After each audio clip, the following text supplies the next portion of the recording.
Аталар мұзды қоятын сүйменді дайындайтын.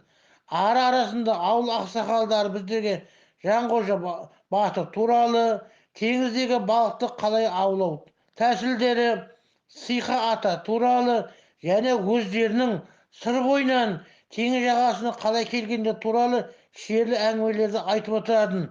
Біз соларға көмектесіп отырамыз. Үйге қайтар кезде күнде бір-екі балаға жаңа капрон жіп не жылымның торын беріп жібереді. Ертеңіне әлгі баланың әке-шешесі жылымшыларға тамағы келетін.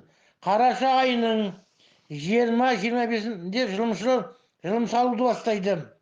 Қосшоқы елді мекенінің алдында ұлы теңізге ұласатын жерді Сары Атау деген кішкене арал бар. Сол аралдың алдында ұзындығы 10 километр, ені 5-6 километр теңіз алқабы бар.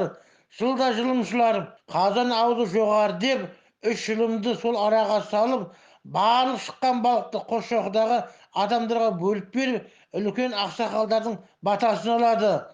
Сарытауда үш үлкен қазан толы балық қайнап жатады. Қазанның басы мәре-сәре, жылының шыққан үлкен жайын бекіреген кішкентай балдарды күрестіріп үлкен той болатын. Сонан кейін ұшан теңізі жылым салуға аттанатын. Көктем басталысымен әр балықшының жеке қайығы болып, балықшылар өздері қалаған жерге ауысалады. Қайыққа алғашқы кезде 6 аттың күші бар ил 6 мотор болды. Оны біз дырылдақ деп атадық. Дауысы өте қатты алыстан естіледі. 1966 жыл ил 13 аттың күші бар мотор келді.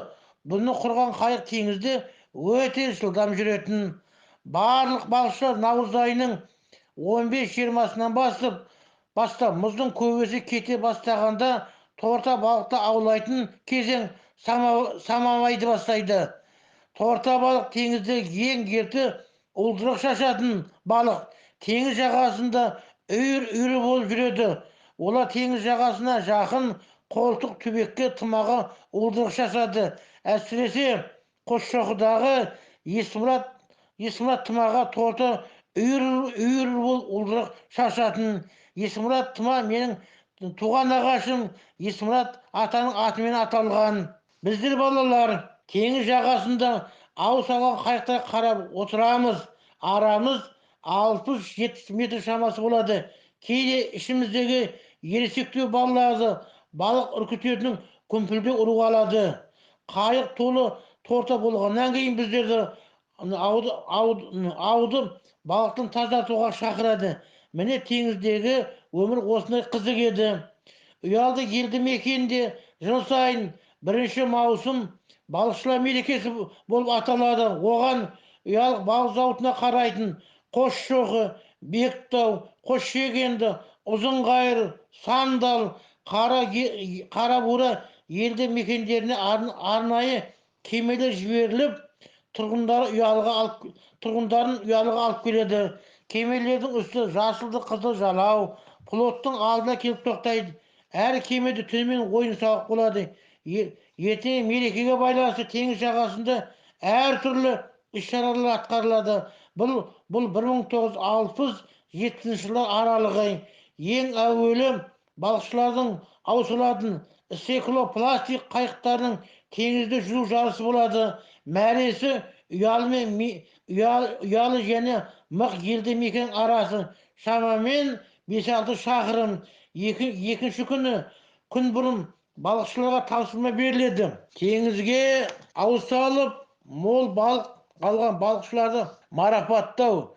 Үшіншісі ірі кемелердегі жұмыс жасайтын жігіттерді теңіз жағасында аққұмға күрестіру. Олар жастары шамалас Шортанбай, Алдахмет, Ақниет, Жолдасбай, Ертөре, Бақытжан, Қуандық, Жұбандық, Тұрсынбай, Сейінхан, Кеңес Нұртай ағалары болатын. Мен бала кезімде әкем Таңмамбет сұлтанның қасында болып, олардың көзін талай көргенім бар. Бірде тәтемнің қасындағы Шортанбай ағам ертөреден жығылып қалғанда жылағаным әлі есімде. Әр кемеде асылған балық, бір-бірін қонаққа шақырған балықшылар мәреселе болатын. Кешкісін орталық клубта мәдени іс-шара басталып, балық зауытының директоры Дәуқара Аймағамбетов, Жұмағали Құрманбаев, ауылдық кеңес төрағасы Ізімқұл Қанатбаев ел халықты балықшылар мерекесін құттықтайтын. Арасында жас жігіттердің өз ара күш сынасуы болатын, бірақ оны келіп жатқан ешкім жоқ. Өйткені бәрі ағайын, құда жекжат, нағашы жиен болатын. Ертеңіне келген кемелер елдеріне қайтатын. Міне ұялдағы адамдардың бауырмалдығы осындай болатын.